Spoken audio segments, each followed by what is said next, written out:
तर मित्रांनो, स्वागत आहे तुमचं आपल्या चॅनलवर. तर या मालिकेच्या आजच्या भागामध्ये आता इंद्र आणि राणी वेशभूषा बदलून त्या काटकरला भेटण्यासाठी त्या दारूच्या अड्ड्यावरती आलेले असतात. मग आता काटकरना एका टेबलावरती बसलेला असतो. आता इंद्रा त्याच्या शेजारी जाऊन बसतो आणि आता तो काटकरसुद्धा इंद्रजितकडे पाहू लागतो आणि आता इंद्रा काटकरला बोलतो, "काय मग झाली का दारू पिऊन?" तर तो काटकर म्हणतो, "झाली का? हे माझं दररोजच काम आहे." तर आता इंद्र बोलू लागतो, "दररोजचं काम आहे म्हणजे?" तर आता काटकर म्हणतो, की "मी जी दारू पितो ना, ही खूप महागडी दारू आहे, महागडी. इथे बसलेल्यांपैकी असा एकही व्यक्ती नसेल, की जी ही दारू पीत आहे.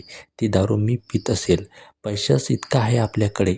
असं तो इंद्राला बोलत असतो आणि आता थोड्या वेळाने तिथे विक्रांतसुद्धा येतो. विक्रांतने स्वतःची ओळख लपविण्यासाठी मास्क वगैरे लावलेलं असतं आणि आता दारूच्या भट्टीवर आल्यानंतर खरं तर त्याला काटकरला संपवायचं असतं.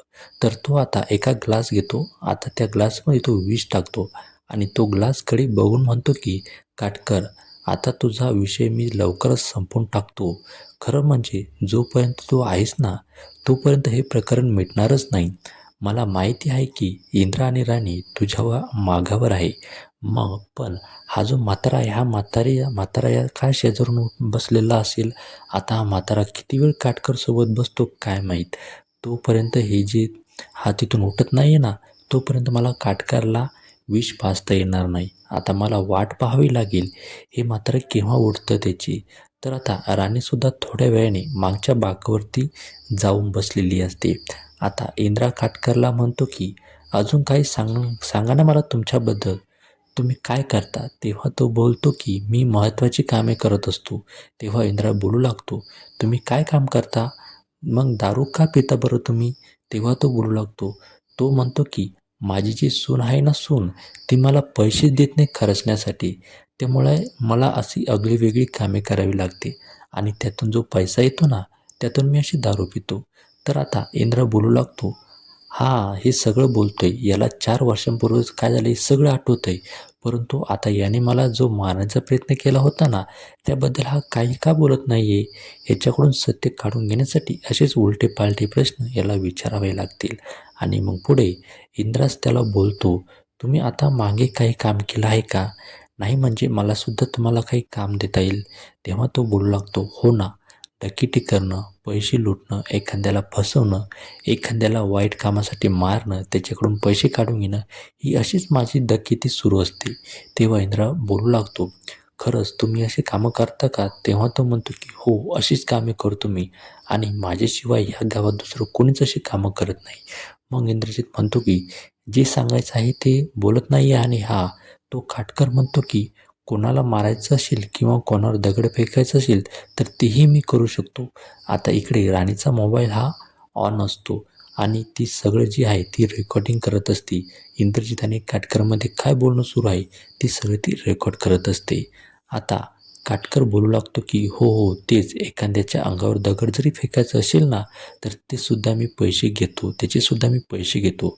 आता इंद्राला पूर्ण संशय जातो, की हे जे काम आहे, त्या दिवशी जो माझ्या अंगावर दगड आला होता ना, तो अचानक आला नव्हता. ते हे सगळं काटकरने केलं होतं. पण हे सगळं तर पैशासाठी करतो काटकर. मग हे काम करण्यासाठी याला पैसे कोणी दिले असतील बरं? असा ना तो मनातल्या मनात विचार करत असतो. तर दुसरीकडे एका दारूचा धक्का जो आहे तो राणीला लागतो आणि तो राणीला एकदमच ताईट भाषेत बोलतो, "काय रे, तुला नीट चालता येत नाही का?" तेव्हा राणी बोलू लागते, की "सॉरी, चुकलंच माझं." "सॉरी? थांब तुला दाखवतोच. आधी अंगावर येतो आणि नंतर माफी मागतो माझी. थांब तुला इंगज दाखवत." असं तो राणीला म्हणतो आणि तो राणीच्या अंगावर धावून जातो. परंतु तेवढ्यात त्याचा जो हात आहे तो मागून येऊन इंद्राला धरतो आणि त्याला धपकन एक लाथ मारतो आणि तेवढ्यात तो दारोडा जो आहे तो खाली पडतो आणि त्याचा जो हातातला जो गिलास आहे तो येऊन डायरेक्ट जो विक्रांत आहे, हा विक्रांत काटकरच्या शेजारी जाऊन बसलेला असतो आणि त्याला विष पाजण्याचा प्रयत्न करतो. परंतु तेवढ्यात त्या दारूच्या हातातला ग्लास येऊन त्या विष असलेल्या ग्लासला लागतो आणि जो विषचा ग्लास आहे तो खाली पडून जातो. आता हे बघून विक्रांतला संशय येतो, की हा म्हातारा नेमका कोण आहे? आता पुढचा जो एपिसोड आहे हा खूपच धमाकेदार असणार आहे. आता पोलिसवाल्यांनी राणीला तिथून अड्ड्यावरून अटक केलेली असते आणि तिथून अटक केल्यानंतर राणीला आता पोलिसवाले खूप टॉर्चर करण्याचा प्रयत्न करतात, तिला थर्ड डिग्री देण्याचा प्रयत्न करतात. परंतु जसे पोलिसवाले तिच्यावर दंडा उचलतात तेव्हा तिथे तितक्यात इंद्र येतो आणि इंद्र त्यांना थांबा म्हणतो. आता पुढे काय होईल हे बघणे खूपच महत्त्वाचे असणार आहे. तुम्हाला या सगळ्या गोष्टींवर काय वाटतं, तुमचं काय मत आहे ते आम्हाला कमेंट करून नक्की सांगा. आपल्या चॅनलवर नवीन असाल तर सबस्क्राईब करा. धन्यवाद.